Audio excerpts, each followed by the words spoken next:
Hey guys, welcome to my channel. Today I'm going to be doing my recipe for lobster mac and cheese. I have a couple ingredients laid out here, which is my rigatoni noodles. I also have my gruyere cheese, my Parmesan cheese, which I went ahead and grated. We have our 2 lobsters. I'll be using the tails of those and the claws. We also have our cream cheese, some butter.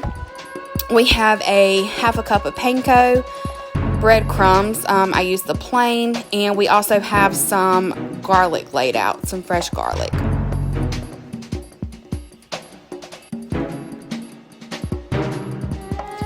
The first thing I did was went ahead and got my pot of water boiling. I filled it up maybe halfway because I did have a 16-ounce box of rigatoni noodles. Once the water came to a boil, I did go ahead and put in half a teaspoon of salt. Then after that, I'd added my noodles. I would let those boil anywhere between 12 to 14 minutes, just because you don't want them to get all the way done, because you will be putting this in the oven and you don't want them to get mushy.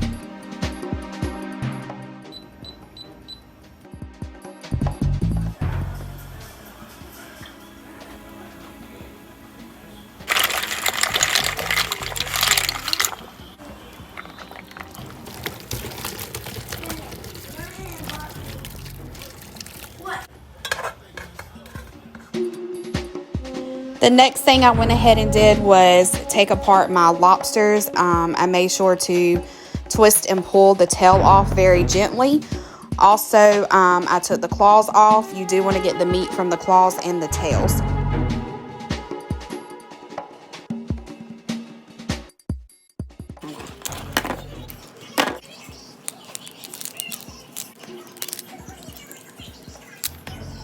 You saying what I'm saying?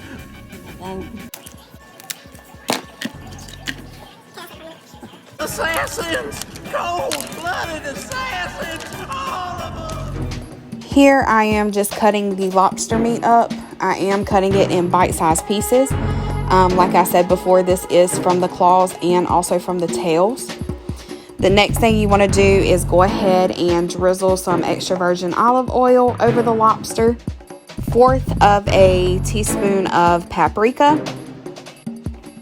and then 1/4 of a teaspoon of Old Bay. Old Bay does go really well with seafood, so that's why I do season mine with Old Bay. Melt half a stick of butter, and then you are going to take half a bulb of fresh garlic and put that in with the butter. Freshie.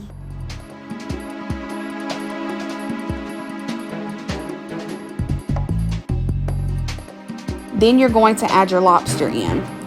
My lobster was already cooked, so I only left it in the pan for maybe 2 minutes just to go ahead and soak up some of the flavor. If your lobster is not cooked and you're doing fresh lobster, what you'll do is go ahead and put that in the pan, and I wouldn't let that go for any more than 4 to 5 minutes. You do want it to turn a whitish color and a pinkish color just to make sure it is completely done before you add that into your noodles.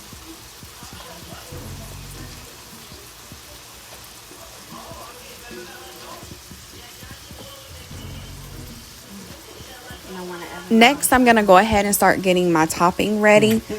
I'm going to use half a cup of panko breadcrumbs. I do like to use the plain just because I do season my own. I use a 4 teaspoon of paprika, a 4 teaspoon of Old Bay, and 1/4 cup of butter. It is optional. You can also add in some of the Parmesan cheese that you shred. I do like to add this in because it gives it a little bit more flavor and it adds a little bit more crisp to the top of your noodles.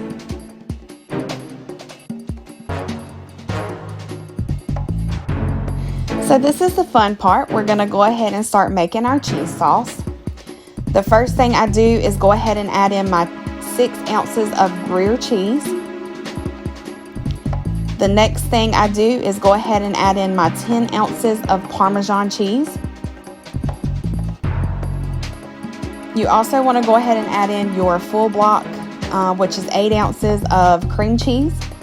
I do like to cut mine up. I feel like it melts a little bit better. Then want to add in half a stick of butter, which is around 1/4 of a cup.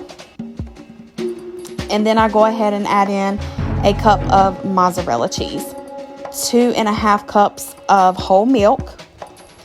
The 2.5 cups make it a little bit more creamier.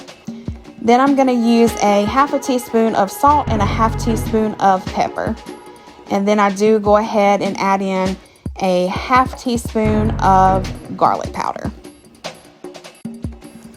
Once you get that on the stove, you do want to continuously stir that because you do not want it to stick. I did put mine on a lower heat. You don't want to go above a medium heat because then it's going to go ahead and get too hot. So it may actually burn your cheeses instead of just melting them. Once it does melt down, it does melt into a creamy sauce. You do want it to be that creamy just because you do want it to saturate your noodles. That's another reason I use the rigatoni noodles, is because when you have a creamier sauce, it actually goes into the noodle itself instead of just being coated on the outside. I also like to have a creamier sauce just because if you have leftovers, once you warm that up, you're still going to have creamy sauce instead of it actually being dry.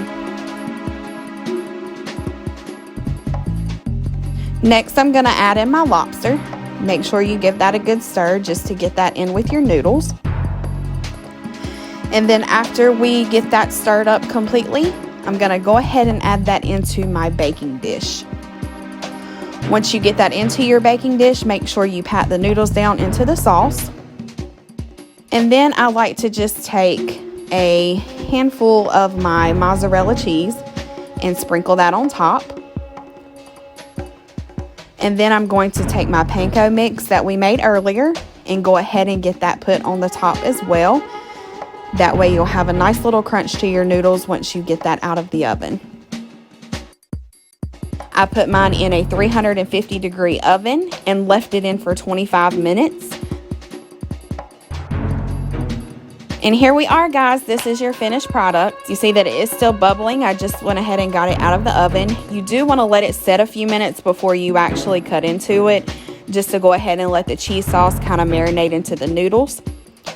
And you can also see my panko. I did let it get a nice brown on it. Now you can leave it in a little bit longer if you're wanting it to be a little bit browner. And last but not least, we are going to be making some garlic bread today. I do like to make my own butter for that. So I take a whole stick of butter and then I go ahead and put some fresh garlic on top. I use about half a bulb of garlic, maybe a little bit less. And then all I do is put some Italian herbs on top, and then I go ahead and get that mixed in.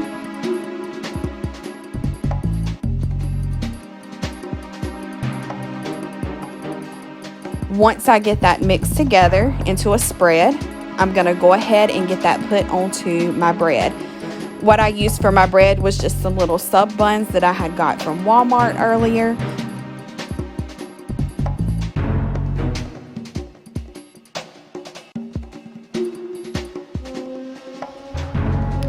Once I get that put onto the bread, I am going to go ahead and add some mozzarella cheese on top. You can also add whatever type of cheese you're wanting on top. It just depends on what you feel like doing for the day. And please don't look at my bread pan. I've had this forever. It is very seasoned.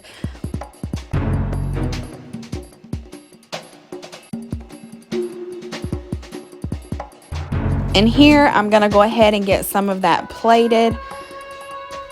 You can see that it is nice and creamy. Even though the sauce looks a little bit loose when you put the noodles into it, you can see that it does bake very nicely into the noodles. So you do have a creamy sauce.